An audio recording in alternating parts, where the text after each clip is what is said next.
I'm not a big pranks guy, by the way. I don't. It's a lot. Did you guys do it in the locker room a lot? I was part of a couple. I was asked to be a part of the group that was doing it.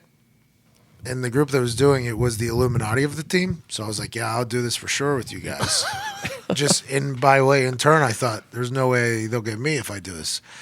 But it was kind of fun watching, like, professionals do it. Yeah. Which is basically, if I was to name the list of humans that were doing pranks, like the night before training camp ended at training camp, it was mind-blowing to me. Like, they showed up at my door, and the rule number one was don't open your door. So if you get a late-night knock, do not open the door because they're leaning one of them gigantic garbage cans against your door. And since you have all your shit packed, it's on the floor. So the garbage can is just filled with water. They knock on the door, you open it, that thing just dumps into your room. Classic hotel hijinks. Yes. Well, it was a dorm room. Yeah, same. So I was asked to do it by the powers that be, and they knocked on my door, and I didn't answer it. And the person goes, Pat, the fact that you didn't answer it is why we need you to answer it. And I was like, no. Right? I'm not playing these games. No way. So then the person put their hand underneath the door and was like, you're good. It's a fake hand. No, I opened it. Wow. I opened it. That's bold. I opened it, and they were right. And they were like, come on. Wow. And I was like, here I come. Here we go. I'm in the group. Okay. Which also, by the way, I watch a lot of crime stuff, and I had a suspicious mind. I thought that meant they were going in my room to do something terrible. Yeah. But instead, it was the complete opposite. It was me and a couple other rookies' jobs to sprint, and we went into the staff dorm. So like where like the scouts were and the coaches and shit like that. I didn't even know that we could get in there. So like the players didn't even really get it. We went straight to the staff and the coaches' dorm. And I'm thinking to myself, like, it's a bad idea. And I look around who I'm with. I'm like, I mean, there's no way they're cutting these guys. There's no way. So it's like, all right, we're good. So we are going to get, there was this new PR guy on the team. And the PR team had to speak to the team during first day of training camp about like the Colts, what we choose to say, who we talk to, all that stuff, right? Yeah. This guy was not a great public speaker. He's not a great public speaker. Really unfortunate. He was supposed to speak for 5 minutes. That thing was like 15, 20 minutes long at the end of like a 3-hour meeting. So he won over nobody during his thing. It was not a good speech either. It was he even would admit that it was bad. So he became target number one for all the OGs that I was with. So we go over, and to fill up the garbage can, you're not going to carry it from one dorm room to the other. You got to fill it up in the shower in the dorm. So we go into the coach's fucking shit, into the staff, into that thing. We go into the dorm room, and we just turn on a shower, okay? Dorms are pretty close to each other, so you just hear a just turn on like 1 a.m., okay? Curfew's like 10 or 11. This thing's wide open. And we're all just standing in the individual shower stalls. I believe I'm standing in the one with the garbage can, obviously. Oh, yeah. And Bill Polian walks in to brush his teeth. So Bill Polian's like about to go to bed. He walks in to brush his teeth, and the showers are like around the corner so that we poked our head out and saw him, and everybody like poked, and watching like these guys who are mega millionaires like hiding in the thing was awesome. Like we're all hiding in there. Bill Polian's like just brushing his teeth. And man, that guy, he did the entire like how long you're supposed. It was a long brush. And at this point, that garbage can is filling up pretty high, but I can't just turn off the shower because Bill Polian's going to want to talk to whoever was in there, hey, little late night conversation. So I just kept it running, and that thing just started overflowing. So now it's like a leaking sound coming out of it, and it sounds like it's hitting a pond. So it's like... It sounds like he's peeing. Yeah, it sounds like somebody has an incredible piss just coming down. So he finally leaves. We have to dump a couple out, but now we got to wait for him to get back to his room. He wasn't the fastest walker. He had bad hips. And we roll that thing over. We carry that thing over to the guy's dorm room, and you do the classic lean. And I was not called upon to do the knock and running part because I guess punter, I was being stereotyped. I couldn't be fast enough. So we waited in the stairwell, which was like 2 doors down. and a very fast wide receiver that was drafted in the same class as me was doing the knocking. So he goes, oh, boom, boom, boom, boom, boom. And then he comes and runs the stairwell. You want to listen, right? You want to hear that thing crash because, I mean, what's all the work for here? I mean, we almost got caught by Bill Polian. I was carrying this bucket of water at one point. I mean, at least we're going to stick around for it. Yep. You need that pow. Yeah, and we hear a what from the room. So it's like, all right, got to send out another bait out there, you know what I mean? So he goes back. Same guy goes back. Boom, boom, boom, boom, boom, boom, boom. Come running back. He goes, what do you want? Got to go back. Goes back and knocks again. Boom, boom, boom, boom. And he turns the corner in the stairwell.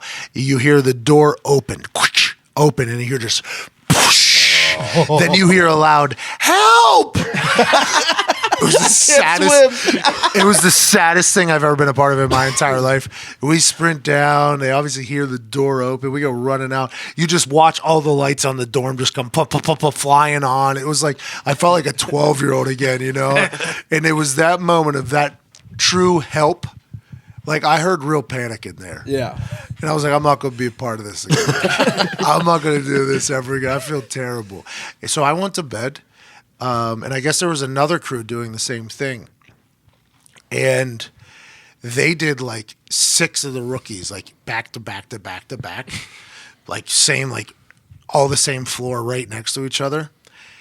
And we wake up the next morning and there's like 14 to 15 cleaning ladies there. Just mopping the floors below. Oh. So they're mopping the floors below. They're like cleaning it up, miserably mad, right? I'm just walking by like, I'll have a good day. And we get out to the field, and Jim Caldwell's like, we flooded the dorm.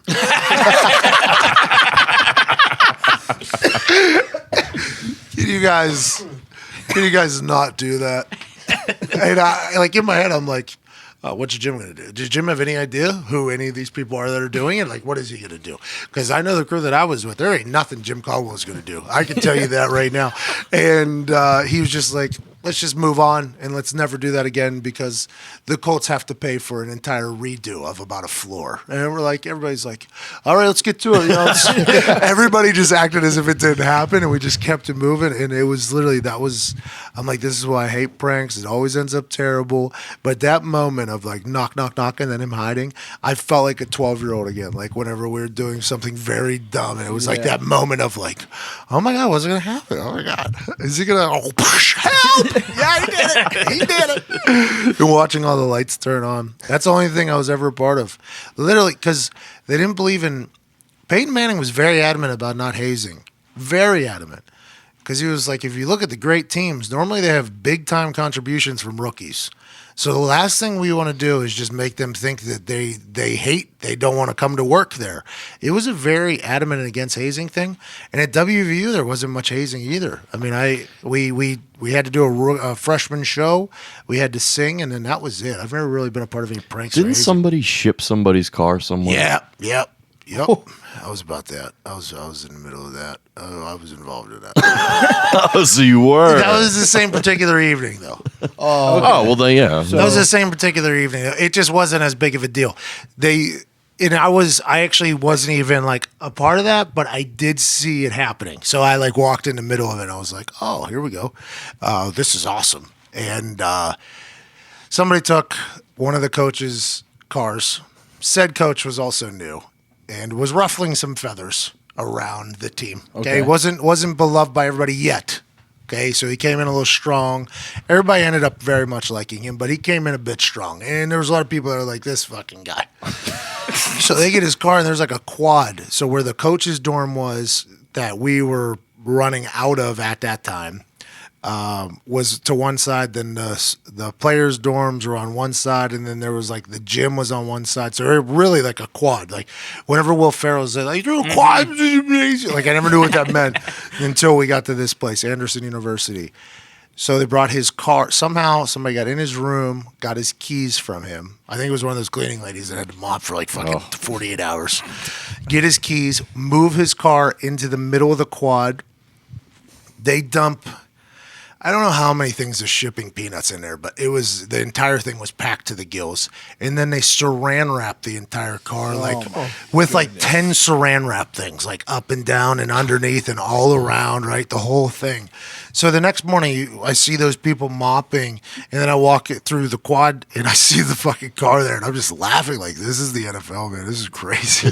So then obviously there was not even a word said by Jim Caldwell about the car, by the way. It was just like, guys, we flooded the fucking thing. Like, can we not do that? So it was a coach that I worked with, and he was obviously visually distraught, And I was like, what's wrong, man? He was like, lost my car. And I was like, what's that?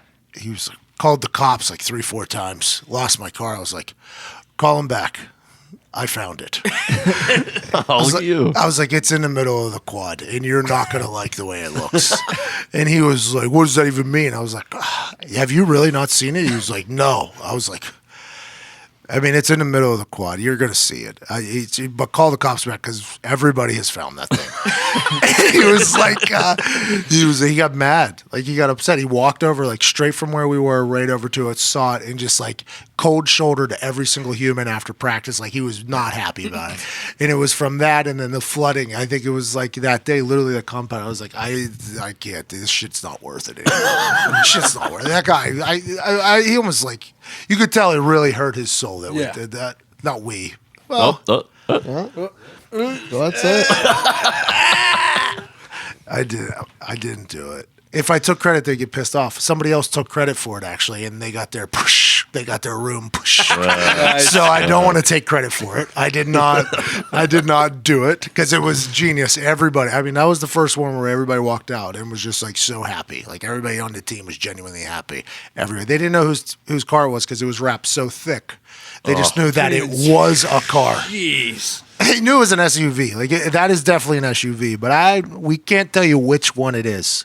It was amazing, but somebody took credit for it on their social media, and it was seen on somebody else's social media, not mine. No, I fucking as soon as I heard that what was brewing, I immediately went up to bed. I was like, I'm out of here. But that guy ended up getting garbage can. You got to pay the price. When that was over, it was over. The garbage canning was over, and then he took credit, and then it was a wild scene, man. It was a lot of drama. I'm telling you, it was a lot of drama. That's why I don't do the games.